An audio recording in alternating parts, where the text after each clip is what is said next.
Channel of Vadodara. ડભોઈમાં બીમારીથી કંટાળીને 150 ફૂટ ઊંડા કૂવામાં મોતની છલાંગ લગાવનાર યુવકના મૃતદેહને આખરે 20 કલાકની ભારે જહેમત બાદ બહાર કાઢવામાં આવ્યો હતો। વસાઈવાડી જેલમાં રહેતો સંજય રમેશભાઈ વસાવા છેલ્લા ઘણા સમયથી બીમારીની પીડા સહન કરી રહ્યો હતો।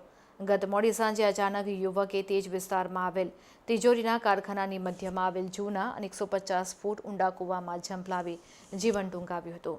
આ ઘટનાની જાણ ડભોઈ પોલીસ અને ફાયર વિભાગને કરવામાં આવતા મોડી સાંજે જ મૃતદેહને શોધવા તપાસ હાથ ધરવામાં આવી હતી, પણ અંધારાને કારણે ફાયર વિભાગ દ્વારા વહેલી સવારે ક્રેનની મદદથી કાર્યવાહી હાથ ધરવામાં આવી હતી, જેમાં 20 કલાકની ભારે જહેમત બાદ યુવકની લાશ કૂવામાંથી બહાર કાઢવામાં આવી હતી।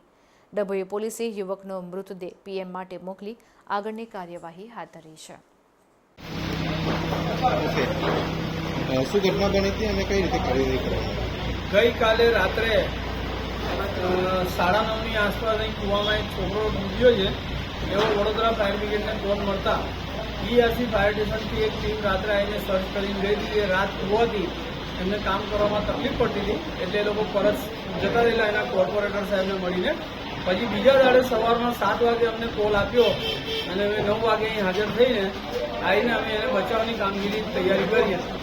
એમાં અમને થોડી તકલીફ પડી કે કૂવો બહુ જૂનો અને પાતાળી હવો હતો, 150 ફૂટ જેવું ઊંડું હતું, તો અમે હાઇડ્રાની અને બકેટની માંગણી કરી, જે એમને અમને પ્રોવાઈડ કરીને એમાંથી અમે થોડી શોધખોળ કરી।